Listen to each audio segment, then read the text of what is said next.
What's up, guys? It's Antonio. MyNewHomeSTL.com. Check it out. If you guys are just looking, we definitely want you to just look on our site. Forget Zillow. So, what's today's topic, honey? Today's topic is, should you... No one don't even know who you are. Who are you? You can introduce yourself. Who are you? I'm Honey. You're Oompa Loompa? I'm Honey. That's how you introduce me. I'm Allison, guys. I am the other half of My New Home STL. And today's topic is, should you buy a home for less than $120,000? Yes or no? With no explaining. No. All right. Yes or no? No. All right. You want to explain now? No, I'll let you explain first. No, we're going to have him explain first. All right. So, me and Allison took a basic home. So basically we're just doing these tours of these homes below $120,000 in the St. Louis area. And so we got some numbers. What's our rough numbers? So we did a purchase price of $110,000.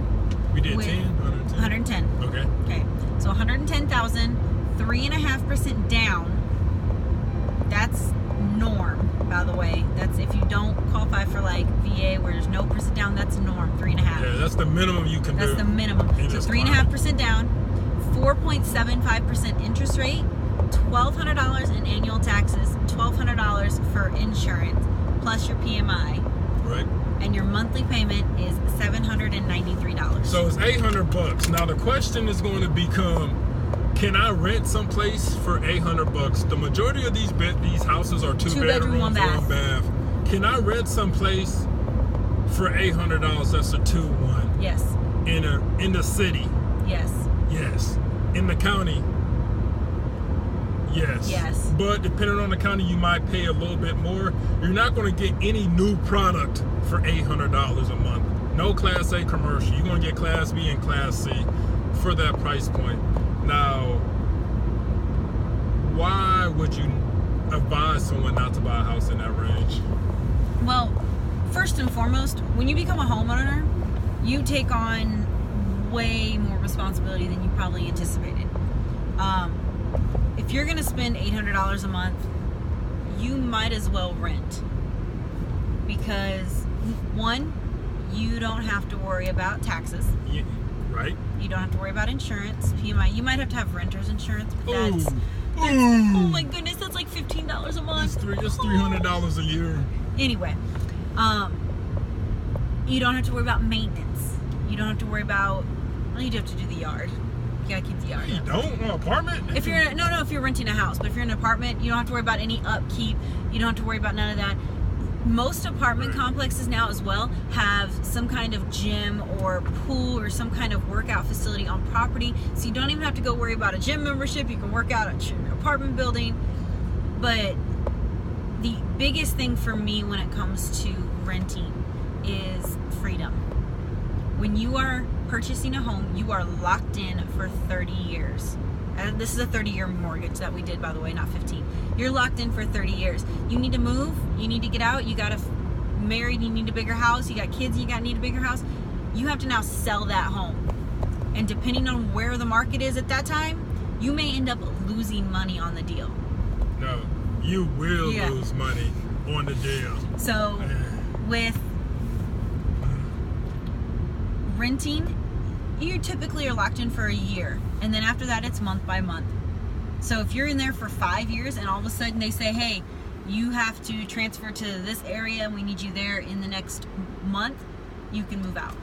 Yeah, so same thing. So Allison says something about renting a house. Trust me, any house that you can rent for $800 a month is not worth renting. You might as well live in an apartment. These apartments nowadays, even the older ones, have a lot of amenities. They're getting upgraded. They have clubhouses, they have business centers, they have gyms. Listen, even the older ones are getting upgraded with these amenities. These companies are coming in, performing value adds to the property, and adding all these amenities so they can provide their clientele with, guess what? A reason to stay. A reason to stay, more of an experience. So you should definitely not buy a house in that price range. 110, 120. I mean, you get the worst product because you're paying the lowest price. Now, is there houses cheaper than 110? Yes. And trust me, they get worse as you go down in price point. So, yeah, we both agree that we would advise anyone not to buy a house in that price range. But if you still, after you do your own research, you listen to us, and you still want to buy a house in that price point, you still say, hey, you know what? I want to buy a house in that price point.